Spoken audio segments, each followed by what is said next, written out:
It's not a game, it's a rich thing. And welcome back to the Busy Fan. News today. We are going to talk about whether college football will happen or not, the news that came out about that. We got some NBA news to break down for you, and we're going to go a little bit into NHL as well. But first and foremost, let's start with college football, most important thing. So today, Monday, August 10th, was supposed to be the day the Big Ten came out and the Pac-12 came out and said, hey, we're not going to do fall football. It was rumored that they would push it to the spring. We found out last night that it was reported a lot of the athletic directors in the Power Five conferences wanted for that to happen. And so today was supposed to be doomsday. The conferences were going to shut down, and we were all sitting around waiting for it. Did not happen.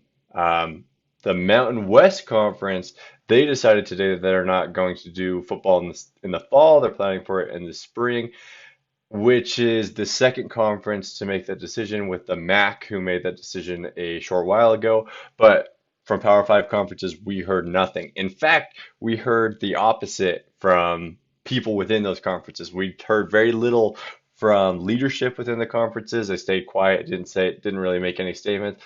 But there was a massive outroar, I guess, from people within those conferences begging for football to happen. So let's start with the one most people are going to be talking about, Trevor Lawrence. So Trevor Lawrence came out and he said, "Hey, I don't think that this is in people's best interest. Not just, hey, we want to play." He started with, as a college football player, I love football and I want to play, and all of us want to play. But he was like, I don't even think this is in the best interest for people. College football is one of the most structured organizations in the world, right? Everyone knows when they're in class, they know where they're going to go. They have a very set schedule. As someone who played at the University of Utah for one season, I can tell you that they know everything about your life. People show up to your classes to see if you're actually attending them. They have your meals all planned out. You have meetings at 6:30 in the morning and you don't go home until 8 at night. So Trevor Lawrence was basically saying, hey, in a football setting, they can know that all these people are safe and secure and it's in their best interest. If we send them back home, wherever they're from, who knows how seriously those areas are going to take it. So he kind of took a different spin on it than what's been happening. Most people who've been in favor of college football have been more along the lines of, hey, the seniors want to play, we love the sport, and he did all of that as well. But I think he brings up a good point. What is in the best interest of the student athletes? Obviously, their lives are more important than playing a game. I think every conference wants to make it clear that they know that that is true. And so that's one of the reasons why people are considering not playing football, is so that they can show that. But Trevor Lawrence is saying that you're doing it wrong. That's not the way to do it. We need to play football because that's how we're going to keep people safe. A few more people reached out and they were in support of playing football. Jim Harbaugh said he thinks that this is very manageable. He thinks that they can make it through the season. Things will be okay. Nick Saban kind of echoed what Trevor Lawrence said, that, hey, this is the best for my players. If my players go back to where they're from, they are not going to be safe. But uh, under my leadership, we will make sure that they're safe.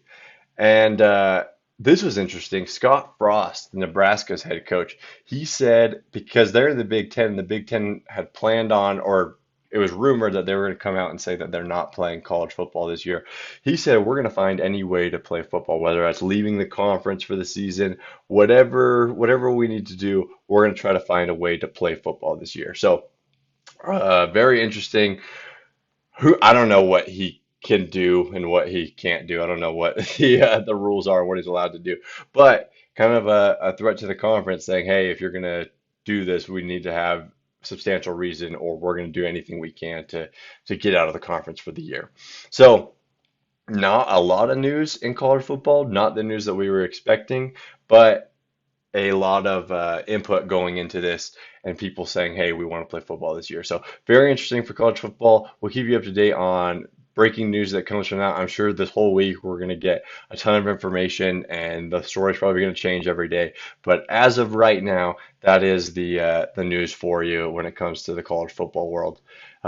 Just a lot of support from people within the world. Now let's move on to the NBA. In NBA news, the Raptors beat the Bucks today.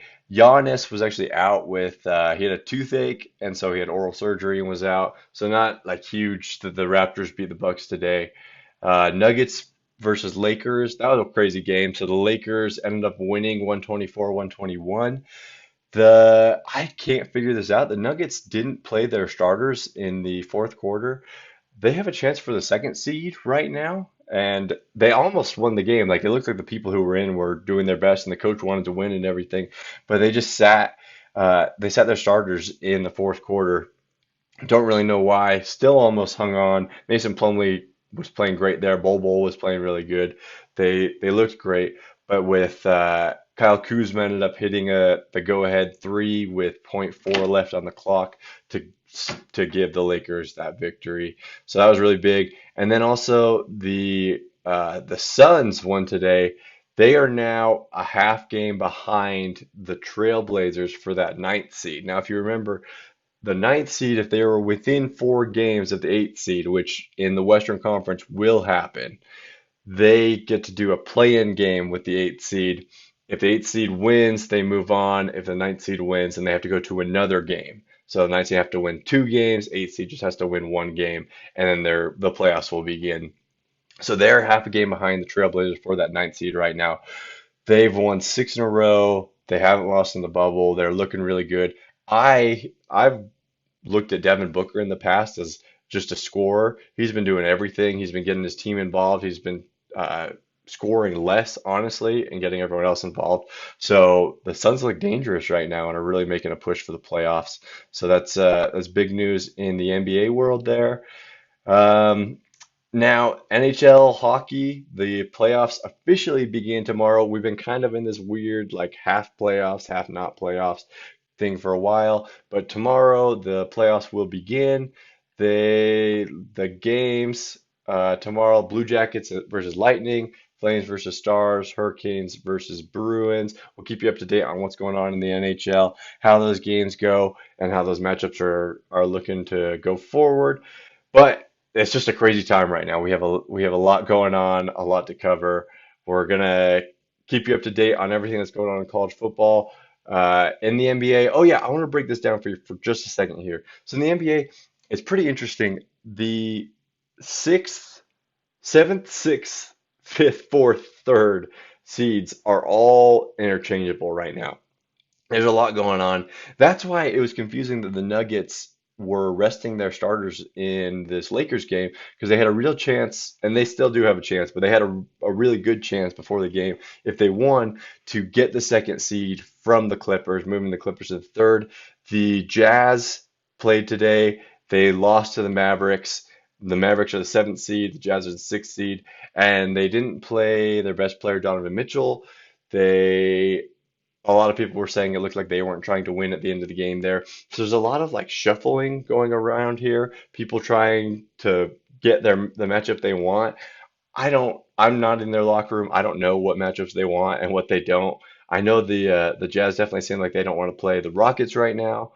The Thunder are who lost to the Suns today, so they're all in that mix too. I don't know who they are looking to play. There's a lot of shuffling going on. We're going to continue to see this strategy happen from coaches.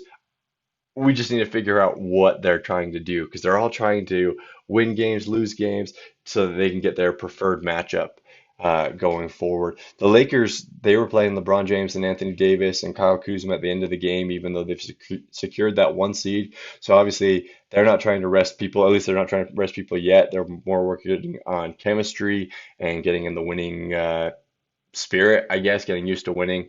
So ton going on in the NBA. We'll keep you up to date on everything. Again, we'll keep you up to date on college football, and the NHL playoffs are happening. Going to be exciting. So keep watching, like, subscribe, and keep being a busy fan. It's not a game, it's a rich thing.